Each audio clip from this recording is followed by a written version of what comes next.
Everyone knows the pilots who died. Everyone has heard the stories of the ones who never came back. But almost no one knows about the ones who lived. Young men trained for a single mission. Young men who were told that dying was their highest duty. Young men whose futures were already written for them. And then it all ended. What happens to a soldier trained to die when the war ends before he does? During the final years of World War II, Japan created a desperate strategy, a strategy born not from strength, but from collapse. They called it the Tokutai, the Special Attack Units. Young pilots, often barely trained, sometimes barely adults, were given an impossible order: use your aircraft as a weapon. But the world rarely mentions this truth. For every pilot who completed a suicide mission, many others never did. Some because of weather, some because their engines failed. Some were shot down before reaching their targets, and many simply because the war ended. This documentary is about them, the survivors no one talked about, and the lives they could never escape. Historians estimate that thousands of young men were trained for kamikaze missions, but only a fraction took off. An even smaller number reached their targets. Most survived, not because they refused, not because they escaped, but because fate decided differently. Their planes malfunctioned. Their missions were postponed. Their final orders never arrived. And then Japan surrendered. The war was over, but their struggle was just beginning. When Japan announced its surrender on August 15, 1945, millions felt relief. But not everyone. For the kamikaze survivors, the feeling was something else: confusion, shame, fear. They were prepared to die. They had written farewell letters. Many had already said goodbye to their families. They believed they would never grow old, never build a life, never see peace. And suddenly, they were alive. But what does life mean when you were trained only for death? Post-war Japan transformed rapidly, attempting to rebuild not only cities, but identity. And the kamikaze survivors found themselves caught in a place with no home.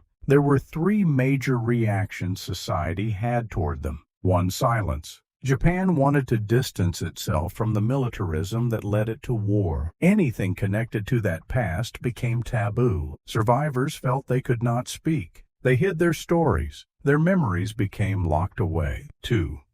Shame and guilt. Many survivors struggled with crushing guilt. They were alive, while friends their age, boys they trained with, were gone. They questioned their right to live. Some believed they had failed their duty. Some lived decades without telling their own families. 3. No support, no direction. Japan's post-war government had almost no resources, and society had no place for young men trained only for sacrifice. They had to reinvent themselves in a world that no longer wanted the men they were trained to be. Survivors faced challenges that were rarely documented. Many suffered from anxiety and nightmares, long before the world coined the term PTSD. Others lived in rural isolation, avoiding conversations about the war. Many struggled to find identity.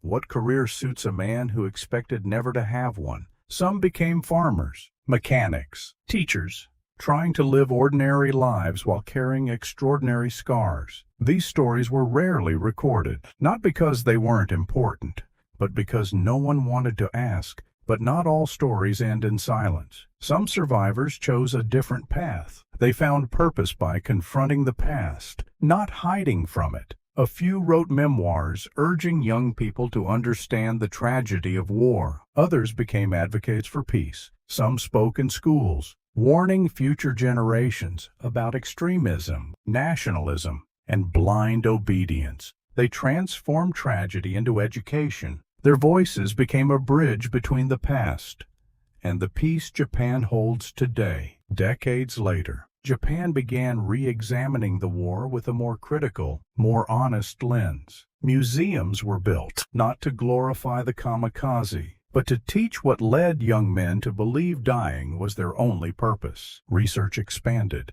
documentation increased, and slowly, very slowly, the survivor stories surfaced. They weren't symbols of nationalism. They weren't heroes of death. They were human beings caught in a machinery far greater than themselves. Their lives remind us that war is not just a clash of nations, it is the destruction of futures. The Kamikaze survivors teach a lesson rarely spoken. War doesn't end when the fighting stops. It lives inside the men and women who survived it. These pilots were not monsters, nor myths. They were teenagers, placed into an impossible situation, and they spent the rest of their lives trying to understand what survival meant. Their stories force us to confront uncomfortable truths, not to justify the past, but to understand its human cost. They were trained to die, but instead, they lived, and living, for them, was the heavier burden. Their silence shaped a generation. Their survival carried lessons the world still needs today. Lessons about blind loyalty, about the value of peace, about the human beings hidden behind history's darkest moments. This was the story of the Kamikaze survivors, the men history tried to forget,